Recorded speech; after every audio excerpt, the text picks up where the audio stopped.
বন্যা ভাঙন ও মূল্যবৃদ্ধির প্রতিবাদে রঘুনাথগঞ্জে আরএসপির পথসভা। বন্যা ভাঙন থেকে শুরু করে নিত্য প্রয়োজনীয় দ্রব্য মূল্যের লাগাম ছাড়া বৃদ্ধির প্রতিবাদে আজ রঘুনাথগঞ্জে পথে নামল আরএসপি। নানা দফা দাবি নিয়ে দলটির পক্ষ থেকে শহরের বিভিন্ন প্রান্তে মোটরসাইকেল র্যালি করা হয়। এরপর পদক্ষেপণ করে শহরের প্রধান সড়ক পরিক্রমা করেন কর্মীরা।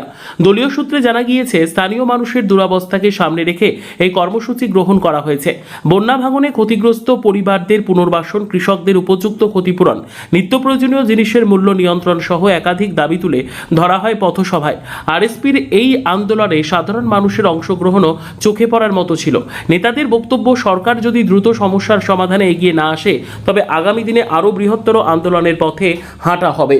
রঘুনাথগঞ্জ জুড়ে এদিনের এই কর্মসূচিকে ঘিরে ছিল যথেষ্ট উৎসাহ ও উত্তেজনার আবহ। দেশের সাধারণ মানুষ, দেশের সাধারণ জনগণ তারা কিন্তু আমাদের সেই অধিকার পাইয়ে দিচ্ছে না। তাদের অধিকার আমাদের পাওয়ার জন্য আমাদের আরএসপি দলের যুব ফ্রন্ট আরওআইএফ এই সঠিক সময় মনে করেছেন যে আমাদের এই